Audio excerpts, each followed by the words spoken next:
Assalamualaikum warahmatullahi wabarakatuh. Pada video kali ini, kita akan membahas topik tentang pentingnya memiliki tolak ukur yang jelas dalam hidup ini untuk menilai baik dan buruknya segala sesuatu. Dapatkah kita membayangkan tentang seseorang yang sedang mengarungi lautan luas dengan perahu kecil? Ia tidak punya kompas, tidak tahu arah angin, dan tidak memiliki peta tujuan. Yang ia lakukan hanya mengikuti arus air dan angin dengan harapan akan sampai ke tempat yang baik. Awalnya ia merasa bebas karena bisa kemana saja tanpa batas. Tapi semakin lama ia mulai bingung. Kemana sebenarnya ia harus pergi? Ia melihat kapal-kapal lain melaju ke arah yang berbeda-beda. Ada yang tampak mewah, ada yang kacau. Ia pun mulai meniru arah kapal yang kelihatannya ramai, meski tak tahu tujuannya. Tanpa disadari, ia justru terseret ke badai. Kehidupannya terombang-ambing, penuh keraguan, kadang senang dan kadang putus asa yang ia dapat. Semua terjadi karena ia berlayar tanpa arah, tanpa pedoman. Inilah salah satu gambaran kondisi banyak orang saat ini. Mereka hidup mengikuti arus kebiasaan di lingkungannya, opini media, dan tren zaman. Ada juga orang-orang yang menjalani aktivitasnya berdasarkan moodnya atau kecenderungan hawa nafsunya. Demikianlah, tanpa tolak ukur yang jelas, mereka mudah salah menilai.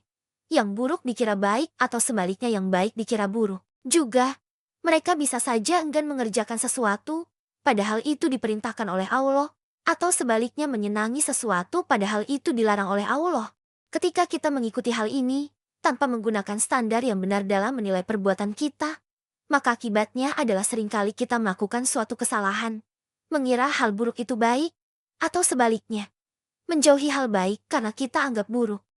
Untuk itu, agar tidak salah dalam menilai baik dan buruk, maka adanya pedoman hidup yang dijadikan sebagai tolak ukur dalam hidup itu sangat penting. Sebab, manusia tanpa pedoman akan mudah tertipu oleh pandangan umum dan hawa nafsunya. Akibatnya, sesuatu yang dilarang Allah bisa dianggap wajar atau disenangi. Sementara yang diperintahkan Allah justru ditinggalkan. Kita bisa mengambil contoh tentang seorang wanita muslimah yang merasa percaya diri dan bebas saat berpakaian terbuka. Ia mengikuti mode dan merasa hal itu biasa saja atau bahkan menganggapnya keren. Padahal Islam memerintahkan perempuan untuk menjaga aurat sebagai bentuk kehormatan diri. Sebagaimana dalam firman Allah Subhanahu wa Ta'ala dalam Quran Surat An-Nur ayat 31 yang artinya, "Dan katakanlah kepada para perempuan yang beriman, agar mereka menjaga pandangannya dan memelihara kemaluannya. Dan janganlah menampakkan perhiasannya auratnya, kecuali yang biasa terlihat. Dan hendaklah mereka menutupkan kain kerudung ke dadanya.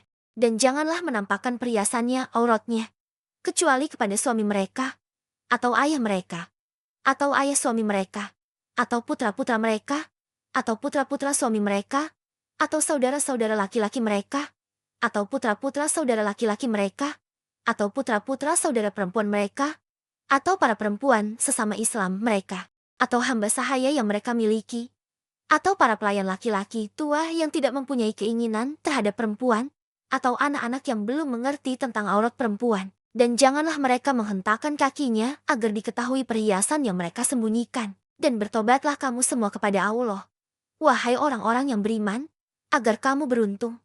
Contoh lainnya, misalnya orang yang rajin menjalankan ibadah ritual, tetapi menolak membahas isu ketidakadilan atau kerusakan yang terjadi di masyarakat dengan alasan itu politik, bukan urusan saya. Padahal memperhatikan urusan umat manusia, menyeru pada kebenaran atau mencegah terjadinya pelanggaran terhadap hukum-hukum Allah adalah bagian dari amar ma'ruf nahi munkar. Sebagaimana hal ini diperintahkan oleh Allah Subhanahu wa Ta'ala dalam Quran Surat Ali Imran ayat 104 yang artinya, "Dan hendaklah ada di antara kamu segolongan orang yang menyeru kepada kebajikan, menyuruh berbuat yang makruf, dan mencegah dari yang mungkar. Mereka itulah orang-orang yang beruntung."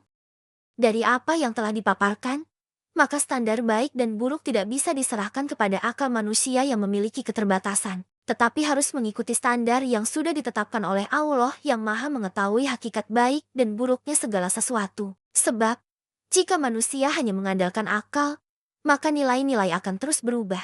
Sebagai contoh, sesuatu di satu tempat dianggap baik tapi di tempat lain dianggap salah. Hari ini dipuji tapi besok dihujat. Dulu dilarang namun kini dirayakan, dan seterusnya. Akhirnya, banyak orang merasa telah berbuat baik, padahal tengah melanggar perintah Allah. Sebagaimana dalam firman Allah Subhanahu wa Ta'ala dalam Quran Surat Al-Kahfi ayat 103-104 yang artinya, Katakanlah Muhammad, apakah perlu kami beritahukan kepadamu tentang orang yang paling rugi perbuatannya, yaitu orang yang sia-sia perbuatannya dalam kehidupan dunia, sedangkan mereka mengira telah berbuat sebaik-baiknya. Demikianlah, Islam telah memberikan pedoman hidup yang lengkap melalui Al-Quran dan Sunnah. Penilaian baik dan buruk tidak boleh hanya berdasarkan akal atau kebiasaan yang berlaku di masyarakat, tetapi harus berdasarkan syariat atau hukum-hukum Islam. Allah Subhanahu wa Ta'ala berfirman dalam Quran Surat Al-Maidah ayat 50 yang artinya, apakah hukum jahiliyah yang mereka kehendaki? Hukum siapakah yang lebih baik daripada hukum Allah bagi orang-orang yang meyakini agamanya? Disadari bahwa syariat Islam memberikan kepastian petunjuk sebagai pedoman hidup manusia. Sebagai contoh, berdasarkan syariat Islam, jujur itu baik, maka ia akan selalu baik. Contoh lainnya, syariat Islam melarang zina, maka itu akan tetap buruk, meskipun dunia menganggapnya biasa. Dapat disimpulkan bahwa hidup ini jika tanpa petunjuk, seperti berlayar tanpa arah. Menjalani hidup tidak cukup dengan mengalir begitu saja, karena cepat atau lambat bisa saja menyesatkan. Menjalani hidup butuh pedoman agar sampai pada tujuan. Maka, agar tidak tersesat, sebagai muslim kita harus menjalani hidup dengan berpedoman pada seruan Allah dan Rasul-Nya. Kita harus menjadikan syariat Islam sebagai standar utama dalam hidup ini, yaitu sebagai suatu tolak ukur dalam menilai baik dan buruk. Hanya dengan begitu maka kita akan memiliki petunjuk yang jelas, tidak bingung, dan tidak terombang-ambing dengan kondisi kehidupan yang silih berganti. Sehingga insya Allah kita bisa hidup tenang dan lurus di jalan yang diridhoi Allah.